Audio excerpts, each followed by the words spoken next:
Thank you very much for that answer, Mr. Mayor.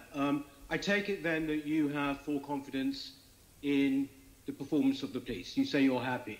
I just wondered if I could ask you about some very recent events which are causing a lot of concern. In fact, I would say that there is a bit of a crisis of confidence, in fact, in the police, just over the past couple of weeks.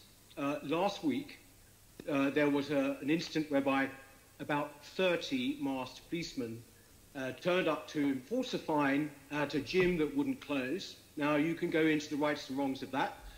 30 masked officers started turning people away. That was in that incident.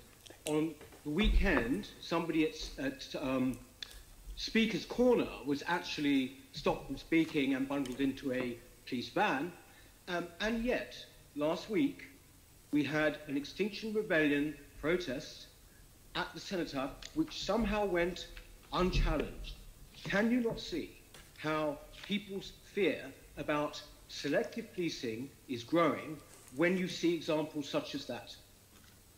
No, Chair, I can understand the point being made by Senator Whittle. One of the reasons why I've always been keen, aside from the legal reasons, to stay out of operational policing is not to an impression to be created that my own prejudices cloud what the police do. It's really important, this arm's length relationship between politicians and police officers. But I can understand the general point you're making, which is the perception people have about some things being, inverted commas, over-policed and other things not being policed.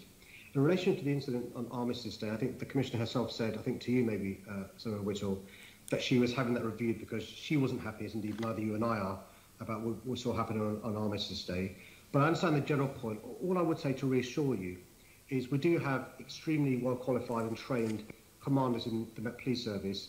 A lot of these decisions are taken based on the intelligence and what's going on the ground, but it is open to members of the public, thankfully, in our society to complain if they're unhappy with any particular incident, and then the Director of Professional Standards or the IFPC can look into any particular matter. You'll be appreciated. I can't comment on any particular incident because there are so many happening every day that it would be impossible for me to keep abreast with every single one.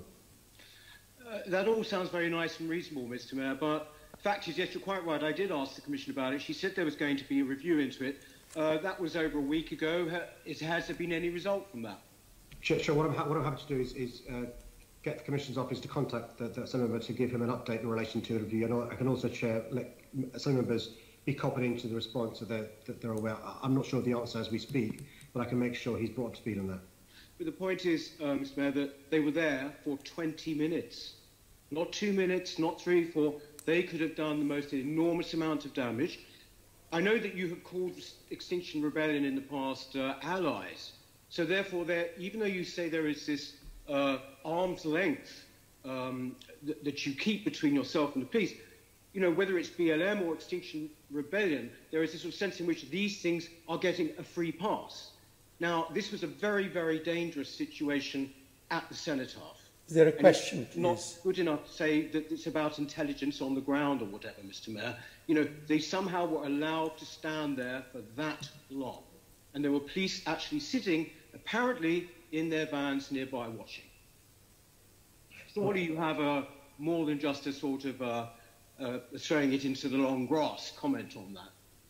Well, Chair, with respect, I'm not sure I'd characterise my response as throwing it into the long grass. I'm unhappy as well that they were able to be there for as long as they were. I'm unhappy as well also at the offence caused by them being there to, you know, the people who are remembering and their families as well. I spent Sunday, you know, at the Cenotaph myself, paying my respects on behalf of London.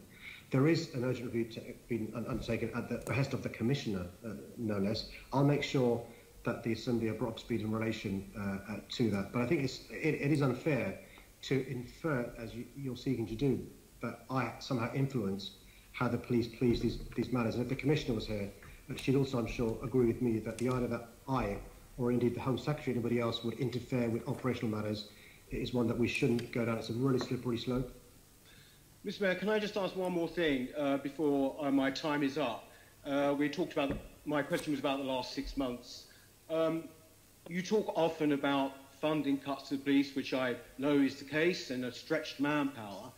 And given all the circumstances that are going on at the moment, how come was it that in the middle of that, your police force launched an investigation into a journalist for something that somebody said on his show. I'm talking about Darren Grimes. I think that they have actually gone back on that now, but this was a decision that was utterly condemned across the political spectrum as being an attack on journalistic freedom.